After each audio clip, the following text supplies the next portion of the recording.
Teaching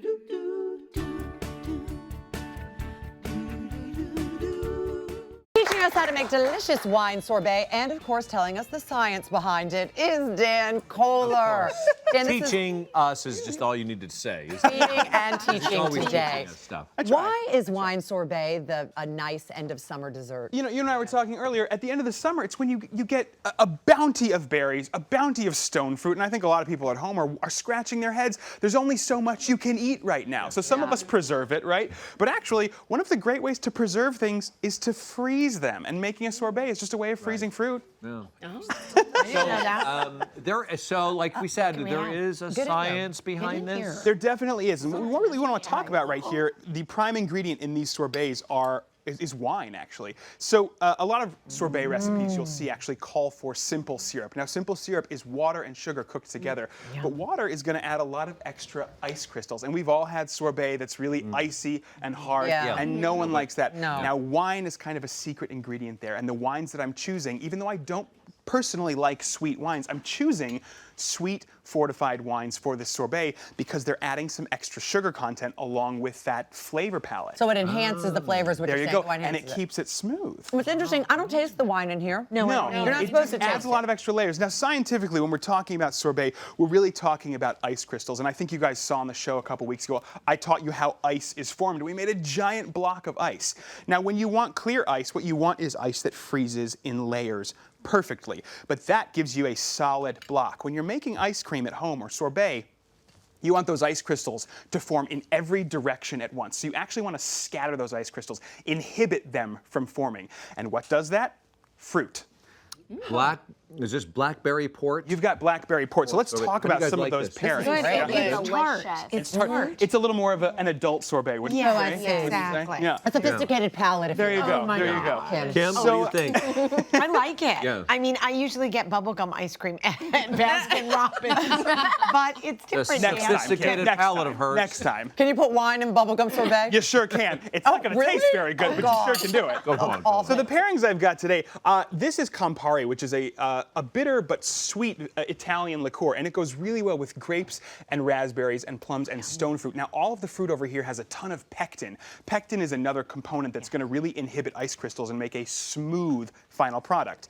Right in the middle here, I've got sake. Now, you can see there's actually a difference here in the bottle. It's clear like on top. separated, It's separated. So this is called Nigori sake. Now, Nigori sake is unfiltered, which means it's very cloudy. It's milky. It's milky. It's much sweeter. It pairs really well with pears, bananas, and mangoes. And then moving down here, this is the trickiest kind of fruit. Citrus and watermelon. These things are actually very watery. They're very thin. That has a lot of ice crystals, so you want to use a sweet Riesling with that. That's going to help inhibit some of that. Okay, so this blackberry port sorbet, how do we make We this? got to get into it, right? Let's make this. I've got about 36 ounces of blackberries here.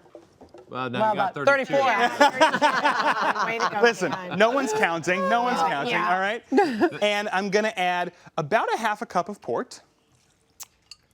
Could you add more or less, or is it very You specific can. thing? You can. It's kind of to taste, but what we're going to get at here, that's half a teaspoon of salt, about a teaspoon of lemon juice, and then the really important ingredient here is sugar. And I think when we're dealing with fruit, everyone's always wondering, how much sugar do I add? Because it's difficult to tell. Now, here we go. We're just going to blend this up, and when you strain this, what you'll actually have is what I've got here in the fridge.